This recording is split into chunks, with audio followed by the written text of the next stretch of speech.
നമസ്കാരം. അനേകം തട്ടിപ്പ് കേസുകളിൽ പ്രതിയായ അഗസ്റ്റിൻ സഹോദരന്മാർ ബിനാമി പേരുകളിൽ നടത്തുന്ന ചാനലാണ് റിപ്പോർട്ടർ ചാനൽ. ഈ ചാനൽ അവരുടെ തട്ടിപ്പുകൾക്ക് കുടപിടിക്കാൻ വേണ്ടി നടത്തുന്ന പ്രസ്ഥാനമാണെന്ന് ഒരുമാതിരിപ്പെട്ട മനുഷ്യർക്കൊക്കെ അറിയാം. CPMന്റെ തണലിലും സംരക്ഷണയിലുമാണ് ഈ ചാനൽ മുമ്പോട്ട് പോകുന്നത്. UDF അധികാരത്തിൽ വരും എന്ന സാഹചര്യം അടുത്തു വന്നപ്പോൾ അവർ ഒരു ഒത്തുതീർപ്പിന് രംഗത്തിറങ്ങിയിട്ടുണ്ട്. കാരണം അധികാരികളോട് ചേർന്ന് നിന്നാൽ മാത്രമേ റിപ്പോർട്ടർ ചാനലിന് മുമ്പോട്ട് പോകാൻ കഴിയൂ. മുട്ടിൽ മരം മുറിയും മാംഗോ ഫോണുമടക്കം അനേകം തട്ടിപ്പ് കേസുകൾ ഇവർക്ക് മേലുണ്ടെങ്കിലും ഇവർ ഒരു ഉളുപ്പുമില്ലാതെ കോട്ടും സൂട്ടുമിട്ട് നന്മ മരങ്ങളായി നാട്ടിലൂടെ നടക്കുകയാണ്. മെസ്സിയെ കൊണ്ടുവരും എന്ന് പറഞ്ഞവരെ നാട്ടുകാരെ പറ്റിച്ചു. എറണാകുളത്തെ സ്റ്റേഡിയം അതിൻ്റെ ഭാഗമായി ഏറ്റെടുത്ത് അലങ്കോലമാക്കി അവിടെ ഒരു കളി പോലും നടക്കാത്ത അവസ്ഥയിലേക്ക് മാറ്റി. ഒരു മാധ്യമ സ്ഥാപനത്തിൻ്റെ ഉടമകൾ എന്ന നിലയിൽ മറ്റ് മാധ്യമങ്ങൾ വാർത്ത കൊടുക്കില്ല എന്നായിരുന്നു അവരുടെ പ്രതീക്ഷ. പക്ഷേ നിയമവിരുദ്ധമായ മത്സരത്തിലൂടെ വ്യാജ വാർത്തകളിലൂടെ അവർ മുമ്പിലെത്തിയപ്പോൾ മറ്റു മാധ്യമങ്ങൾ അവർക്കെതിരെ വാർത്ത കൊടുക്കാൻ തുടങ്ങി. മറുനാടിന് ഇതൊന്നും നോക്കാതെ നേരത്തെ കൊടുത്തുകൊണ്ടിരുന്ന വാർത്തകൾ മറ്റ് ചാനലുകളും കൊടുക്കാൻ തുടങ്ങിയതോടെ സഹികെട്ട് റിപ്പോർട്ടർ ചാനൽ ഒരു കുറുക്കു വഴി തെരഞ്ഞെടുത്തു. ബാംഗ്ലൂരിലെ ഒരു കോടതിയിൽ പോയിട്ട് റിപ്പോർട്ടറെ അപമാനിക്കുകയാണ് ഇവിടുത്തെ മാധ്യമങ്ങൾ, അവർക്കെല്ലാം വിലക്കേർപ്പെടുത്തണം എന്നാവശ്യപ്പെട്ടു. ബാംഗ്ലൂർ കോടതിക്ക് കേരളത്തിലെ സാഹചര്യം അറിയാത്തതുകൊണ്ട് താൽക്കാലികമായ വിലക്കേർപ്പെടുത്തി. റിപ്പോർട്ടർ ചാനലിനെതിരെ മാംഗോ ഫോൺ തട്ടിപ്പും മെസ്സി തട്ടിപ്പും മുട്ടിൽ മരമുറി തട്ടിപ്പും ഒക്കെയായി ബന്ധപ്പെട്ടുവന്ന വാർത്തകൾ നീക്കം ചെയ്യാൻ കോടതി ഉത്തരവിട്ടു. ഏഷ്യാനെറ്റും മനോരമയും ന്യൂസ് 18 അടക്കം ഏതാണ്ട് 18ഓളം മാധ്യമ സ്ഥാപനങ്ങൾക്കായിരുന്നു നേരിട്ടുള്ള വിലക്ക്. എന്നാൽ ആ 18 മാധ്യമ സ്ഥാപനങ്ങൾക്ക് മാത്രമല്ല, ആ വിധി എല്ലാ മാധ്യമങ്ങൾക്കും ബാധകമാണ്, അതുകൊണ്ട് നിങ്ങൾക്കും ബാധകമാണ് എന്ന് പറഞ്ഞ് ഞങ്ങളെയും അവർ ശല്യപ്പെടുത്താൻ തുടങ്ങി.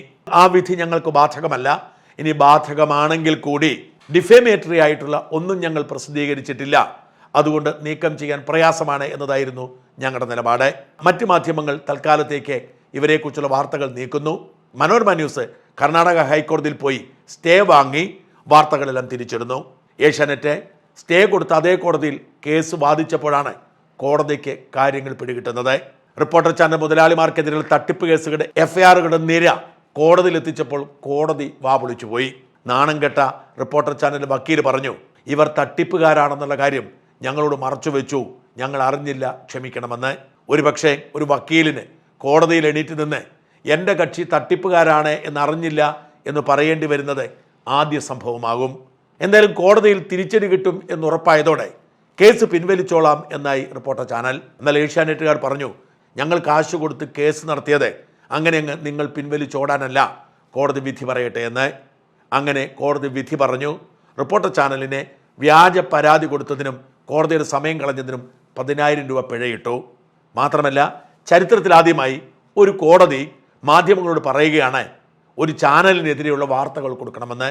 2 ആഴ്ചയ്ക്കകം സകല ചാനലുകളോടും പത്രങ്ങളോടും റിപ്പോർട്ടർ ചാനലിനെതിരെയുള്ള എല്ലാ വാർത്തകളും കൊടുക്കണമെന്ന് കോടതി ഉത്തരവിട്ടിരിക്കുന്നു.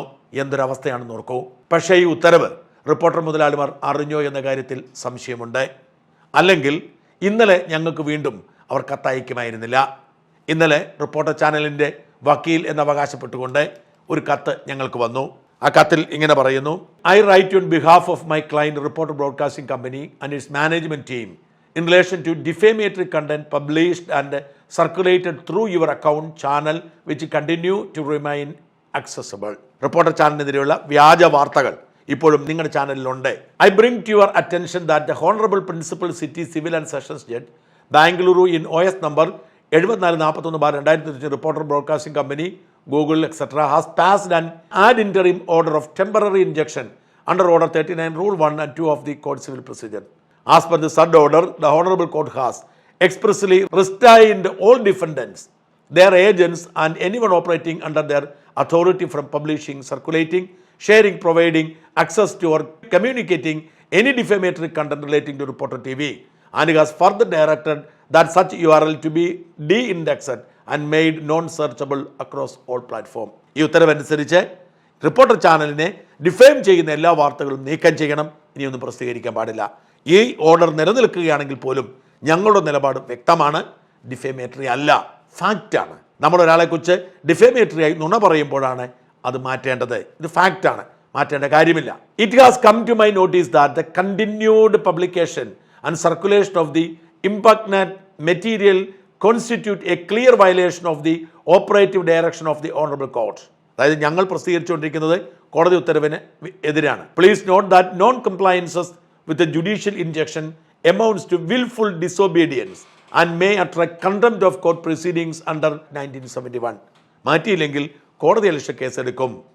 Accordingly I once again all upon you to ഒന്ന് immediately remove all defamatory content, videos, posts and comments referring to Reporter TV and its management team from your account. എല്ലാം നീക്കം ചെയ്യുക. 2, ensure that such content is not re-uploaded or redistributed in any form. ഞാൻ ഇനി ഒരിക്കലും അത് വീണ്ടും കൊടുക്കാൻ പാടില്ല. 3, confirm compliance within 24 hours of receipt of this email. ഇത് കിട്ടി 24 മണിക്കൂറിനകം ഇത് ചെയ്യണം.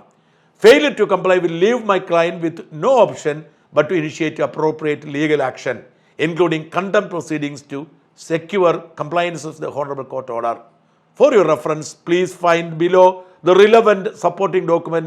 എന്നിട്ട് ഞങ്ങളുടെ കുറേ ലിങ്കുകളും കോടതി ഉത്തരവുകളും ഒക്കെ അയച്ചു തരികയാണ്. ഓർക്കണേ, പഴയ കോടതി ഉത്തരവ്, ആ ഉത്തരവ് സംബന്ധിച്ച് ഞങ്ങൾക്ക് കത്തയക്കുന്നു, പലതവണ കത്തയക്കുന്നു. അത് ഞങ്ങൾക്ക് ബാധകമല്ല എന്ന് പറഞ്ഞ് ഞങ്ങൾ റിമൂവ് ചെയ്യാൻ വിസമ്മതിക്കുന്നു. ഒടുവിൽ ആ ഉത്തരവ് തന്നെ കോടതി റദ്ദാക്കി സകലരോടും ഇവരെക്കുറിച്ച് നിങ്ങൾക്ക് ഉറപ്പുള്ളത് എന്തും കൊടുത്തോളൂ എന്ന് പറയുകയാണ്. എന്ന് മാത്രമല്ല, ഉത്തരവ് തന്നെ ഡിഫേമേറ്ററി മാറ്റരുതെന്നാണ്. എന്നിട്ടും ഒരാഴ്ച കഴിഞ്ഞിട്ട് റിപ്പോർട്ടർ ചാനലിൻ്റെ വക്കീൽ ഞങ്ങൾക്ക് കത്തയച്ചിരിക്കുകയാണ്, നിങ്ങൾ കോടതി ഉത്തരവ് ലംഘിച്ചിരിക്കുന്നു, മാറ്റിയില്ലെങ്കിൽ ഞങ്ങൾ മൂക്കിൽ കയറ്റുമെന്ന്. മുതലാളിമാർ ഇതൊന്നും അറിയുന്നില്ലേ? മുതലാളിമാർക്ക് കോടതി വിധി ബാധകമല്ലേ? നാട്ടുകാരെ പറ്റിച്ച് ജീവിക്കുന്നതിൽ കുഴപ്പമില്ല എന്ന് എല്ലാവരും പൊട്ടന്മാരാണ്, ആർക്കും ഒന്നും മനസ്സിലാവില്ല, എല്ലാവരും ഭയന്ന് ജീവിക്കുമെന്ന നിങ്ങളുടെ ധാർഷ്ട്യം കലർന്ന നിലപാട് തിരുത്തുക. നിങ്ങളുടെ ക്രിമിനൽ പശ്ചാത്തലം, തട്ടിപ്പ് പശ്ചാത്തലം അത് കേവലം മുട്ടിൽ മരമുറിയിലും മാംഗോ ഫോണിലും അവസാനിക്കുന്നതല്ല. അനേകം പേർ നിങ്ങളുടെ തട്ടിപ്പിന് ഇരയായി നിരവധി കോടതികളിൽ കേസ് നടത്തുന്നു. ഇതൊന്നും മറച്ചു വയ്ക്കാൻ നിങ്ങളുടെ രാഷ്ട്രീയ പണസ്വാധീനം കൊണ്ട് സാധ്യമല്ല. പണം നഷ്ടപ്പെട്ടവർ, മാനം നഷ്ടപ്പെട്ടവർ ഏറെയുണ്ട്. നിങ്ങൾ ഒരു ചാനൽ മേടിച്ച് ആ ചാനലിൽ മിടുക്കനായി അരുൺകുമാറിനെ മുമ്പിൽ നിർത്തി ഹാർഡ് വർക്ക് ചെയ്യിപ്പിക്കുന്നത് കൊണ്ട് നിങ്ങളുടെ മേൽ തെറിച്ചിരിക്കുന്ന ഈ ചെളി മാറുകയില്ല. തട്ടിപ്പ് നടത്തി നാട്ടുകാരെ പറ്റിച്ചു ജീവിക്കുന്നവരെ ഒരിക്കലും ജനം മറക്കുകയില്ല. നിങ്ങൾ വളഞ്ഞ വഴിയിലൂടെ കൃത്രിമ മാർഗങ്ങളിലൂടെ ശ്രമിച്ചാലൊന്നും ഇല്ലാതാകുന്നതല്ല നിങ്ങൾ ഈ നാടിനുണ്ടാക്കിയിരിക്കുന്ന നാണക്കേട്.